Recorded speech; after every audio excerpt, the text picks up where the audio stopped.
So now before moving to the concept of fast convolution and using Cook-Toom algorithm for it, we have to first see the Lagrange's interpolation, because the Cook-Toom algorithm is based on Lagrange interpolation. Okay, so first let's understand what's interpolation is. So let's say some value of x is given, 1, 2 and 4, and y for this is 3, this is 7, and for x equal to 4 y is 9. Okay, so these are exact value.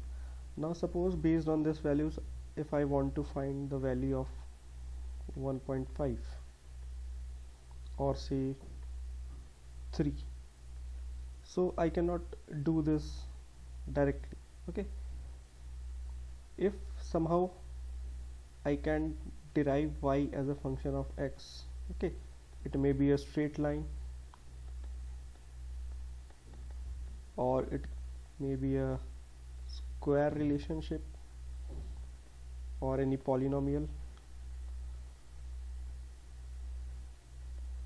Okay, then by putting value of x like 1.5 or 3 or any value that is not given, I can calculate y. Okay, so for a straight line it will be something like this, for polynomial it will be something like this.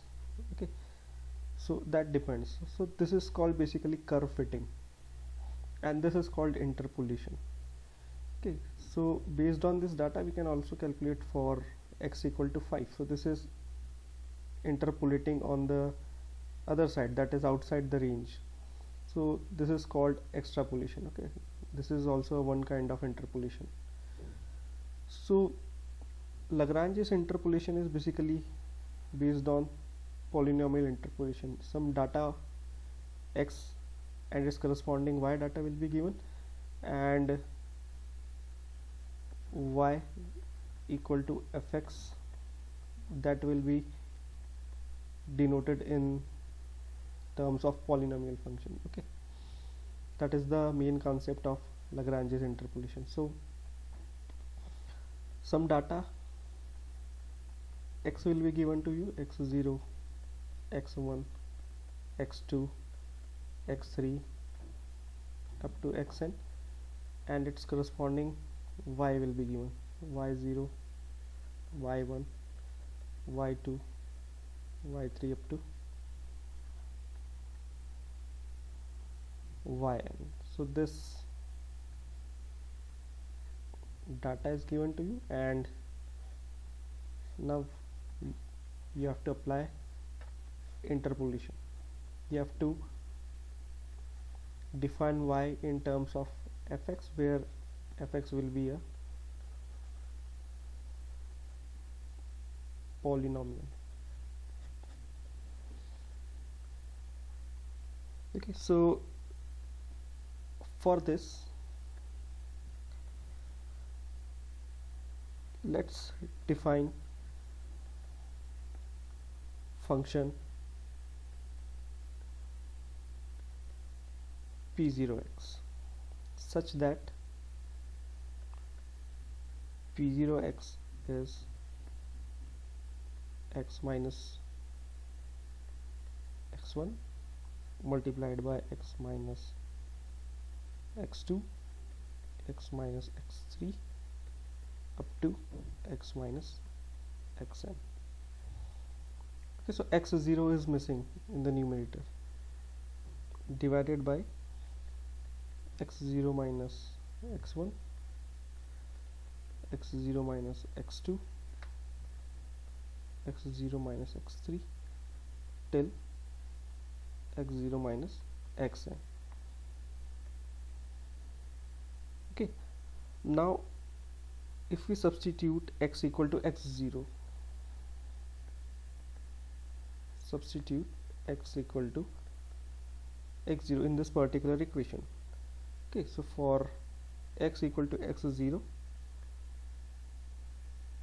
p0 x0 will be equal to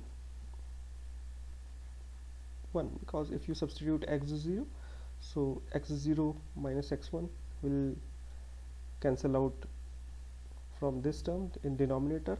X0 minus x2 will cancel out from x0 minus x2 in denominator. So every term will be cancelled out. Okay, so p0 x0 will be 1, and if x is x1, okay, so if you substitute x is equal to x1, so x1 minus x1 gives 0. Okay, so the numerator is 0, so p0 x1 is 0. So other than x0, if you substitute any value of x, p0 x of that value will be 0. So you can write that p0 x of 1 will be equal to p0 x of 2 will be equal to p0 x of n, that will be equal to 0. So now let's consider a value y0. Okay, so y0 into p0x. Okay, so for x equal to x0, y0 into p0x will be given by y0, because for x equal to x0, p0 x0 will be equal to 1, and for other values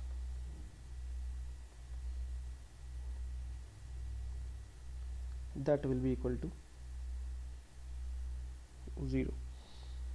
Okay, so just like p0 x, let's construct another function p1x.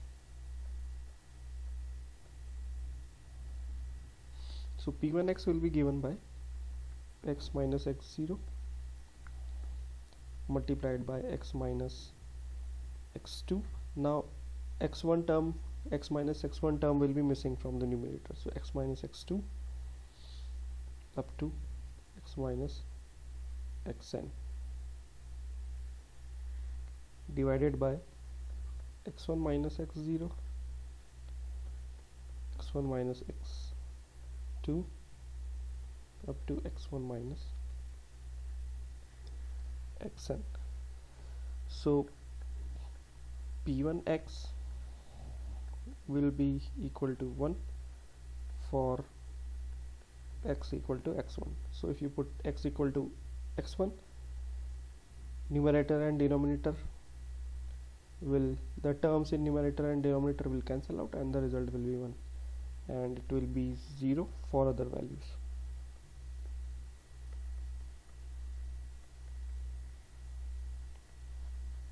X. Now based on the value of p0x and p1x, we can generalize the function p. So generalizing now,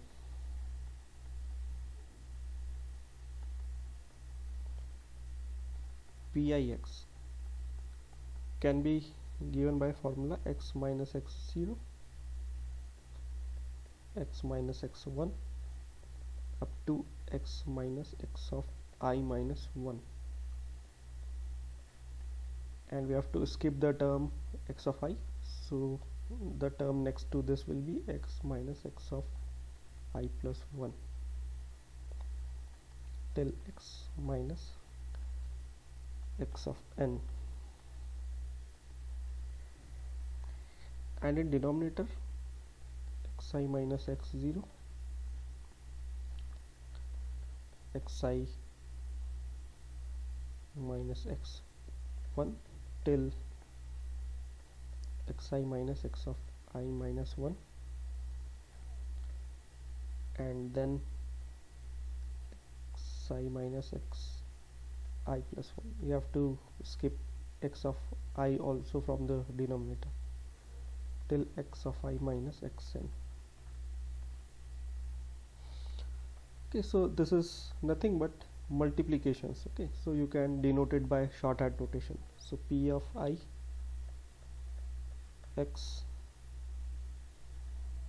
is multiplication starting from j equal to 0 to n, and j is not equal to I. It will be given by x minus xj divided by xi minus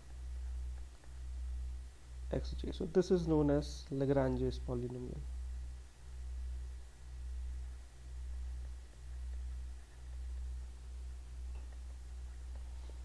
Okay, so the property of this polynomial is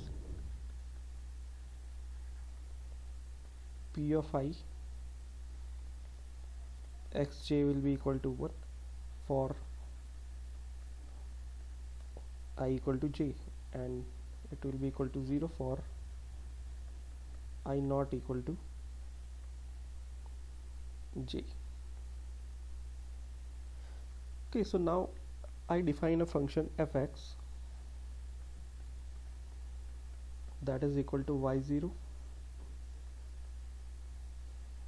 p0x plus y1 p1x till yn pnx. And if we substitute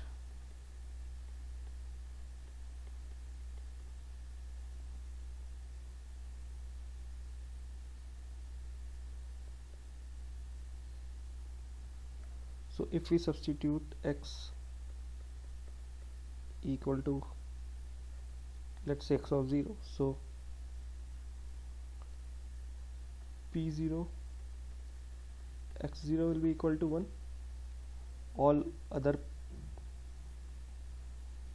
values of p will be 0, so all other pi x0 will be equal to 0. So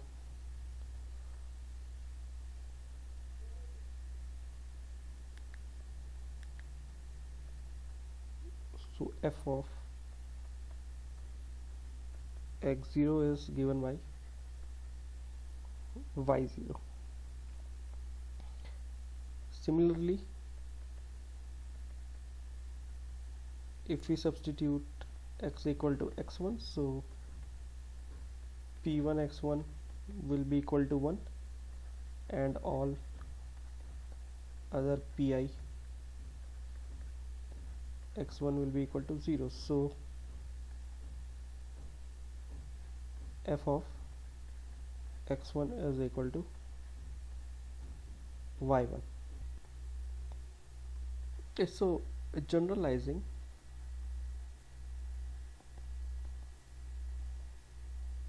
I can write that f of xi is equal to y of I.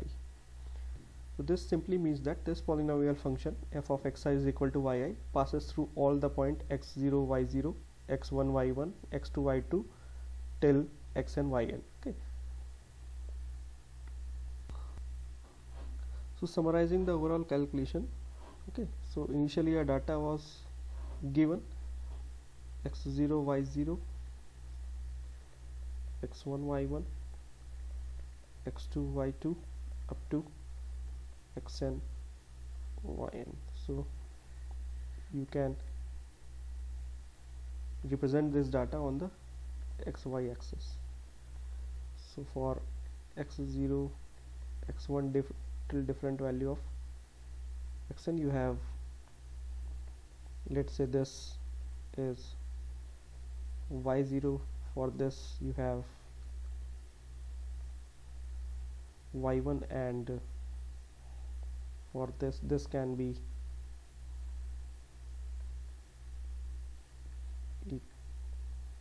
this can corresponds to yn, and so on. So you have some exact values for each x, you have a corresponding y, and Lagrange interpolation function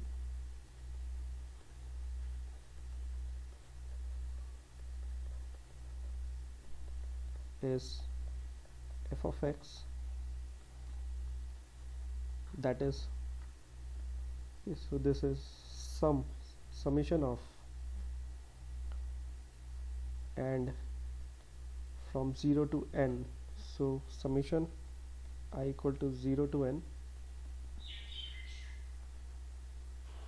y of I pi x, where pi xi is nothing but multiplication I equal to 0 to n, I not equal to j, x minus xj divided by xi minus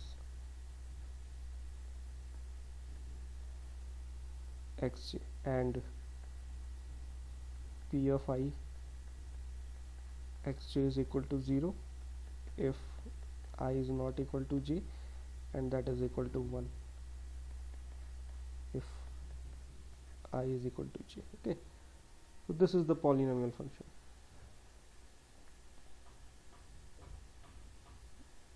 Using this function, all the points can be joined accordingly, and suppose you want to find a value between, let's say, x of k, that is between x0 and x1. Okay, so you can put this value into this function and you can find the corresponding value of y.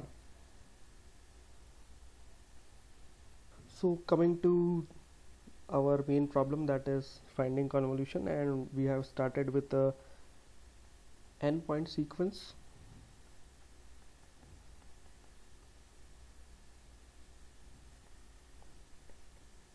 H that was equal to h0, h1,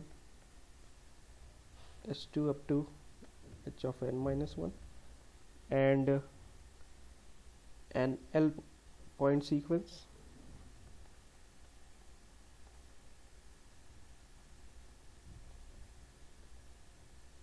that is given by x0, x1, x2 up to x of L minus 1.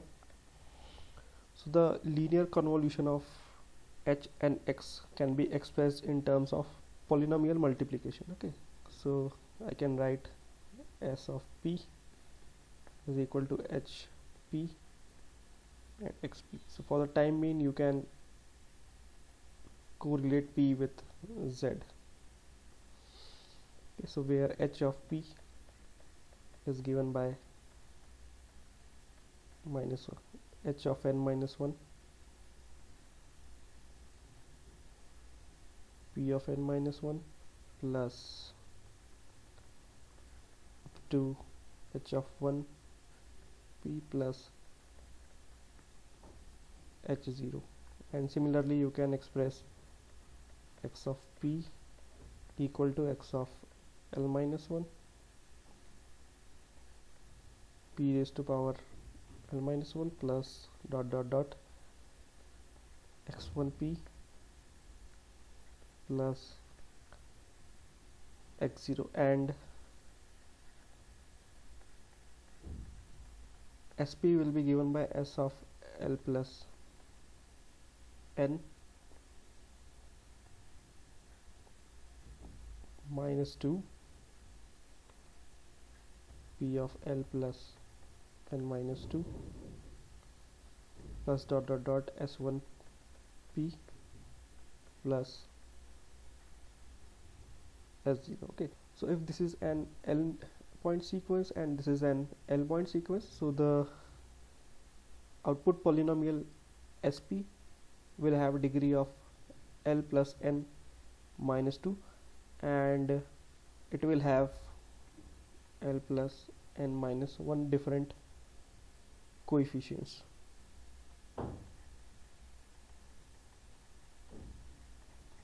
So therefore it can be uniquely determined by its values at L plus n minus 1 different points. So let beta 0, beta 1 till beta L plus n minus 2 be L plus n minus 1 different real numbers.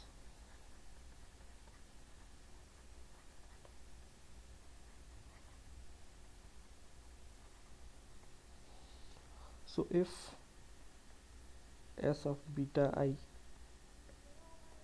for I equal to 0, 1 till L plus n minus 2 are known,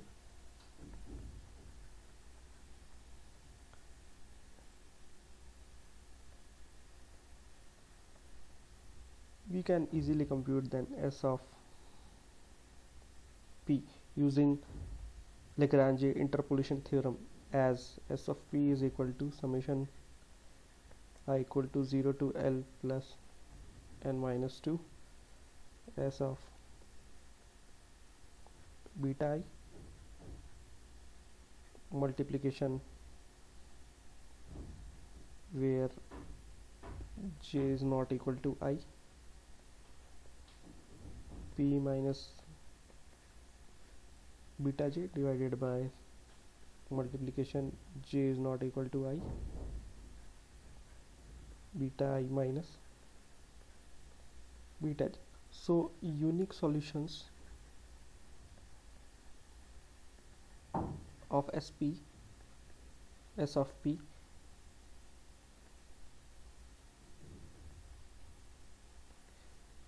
is given by the values of s of beta I. It can be proved easily. Okay, for I equal to 0, 1 till L plus n minus 2. Okay. So summarizing all the steps involved in Cook-Toom's algorithm to compute linear convolution are as follows.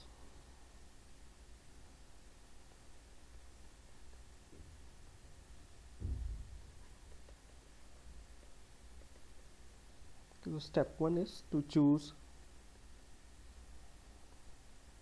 L plus n minus 1 different real numbers.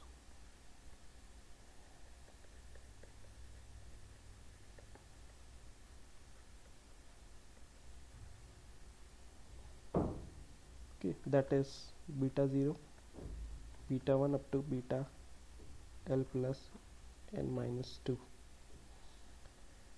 Second step is to compute h of beta I and x of beta I for I equal to 0 to L plus n minus 2. Third step is to compute s of beta I, that is equal to h of beta I into x of beta I for I equal to 0, 1, 2 L plus n minus 2. And finally compute